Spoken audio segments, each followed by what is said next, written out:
I wanted to talk to you some more about the concept and theory behind magnetically coupled systems. Not the practical applications, the value proposition, return on investment, just the plain interesting physics behind what I'm suggesting.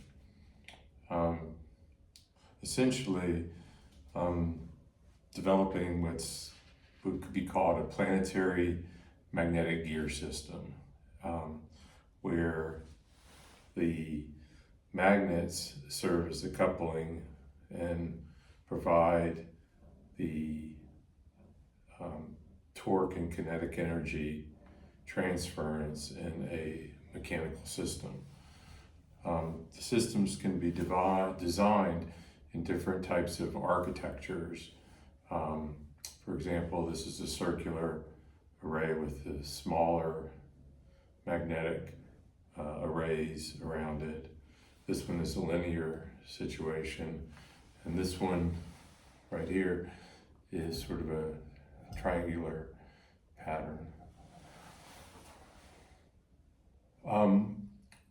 What's interesting about this is that the field strength at these nodes, which you can see in my background illustrations, is significantly stronger.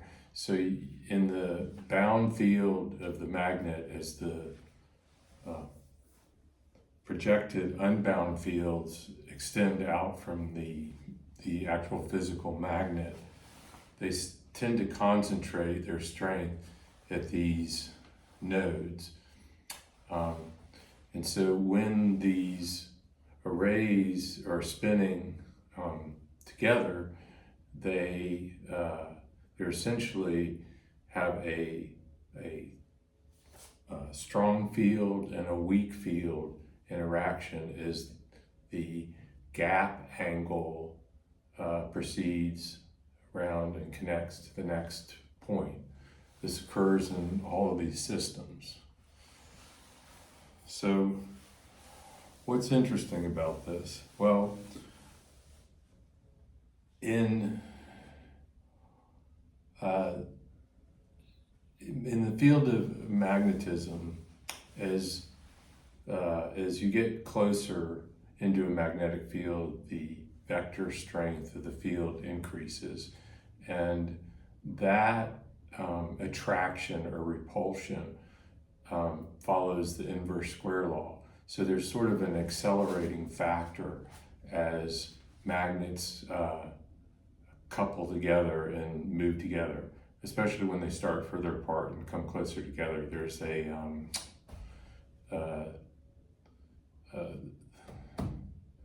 a velocity squared, and it's kind of like gravity. When something's dropping, it increases in velocity until it reaches terminal velocity, which is the air pressure underneath. So in magnetic fields, as they repel and repulse, you have this inverse square law, which is kind of like a potential kinetic energy. So depending upon how far apart the arrays are, it kind of triggers a different kind of momentum, and it also has to do with the strength of the magnet. The shape of the magnet itself, the planar concave shape, was stumbled upon, but it also has some interesting characteristics in that the thicker area of the magnet, where the gap angles occur, is actually in the bound field is stronger, and so the projected field outside is stronger. So what's interesting about all this is there's something called the Gravitomagnetic effect, and that's when you have two objects spinning in different directions and next to each other. They tend to attract each other.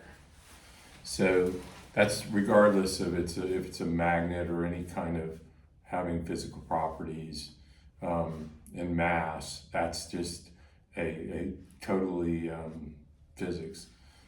A lot of the interest in, I think, my ideas, and I've had whatever 320,000 people watch my video or check it out somehow, and some people following me, is that, you know, they're looking for kind of a free energy or something to that effect. And this is really not what I'm proposing. I'm bound by the laws of physics, but there's some interesting kind of propositions to what I am suggesting.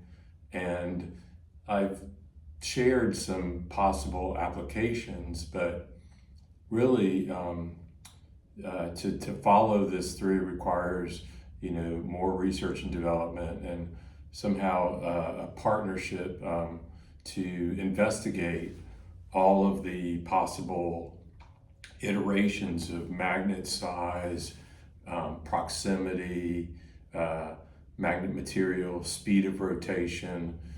This particular array right here, I've sped up to 6,000 RPM.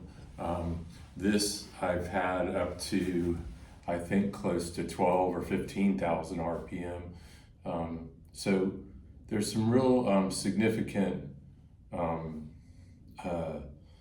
things to investigate in these kind of close field magnetic field interactions with a bound field and the unbound field of the projected field as they're spinning. If you have any questions or comments, I'm pretty easy to find on the internets, and you can check out my website, healeymagnetics.com. Thank you.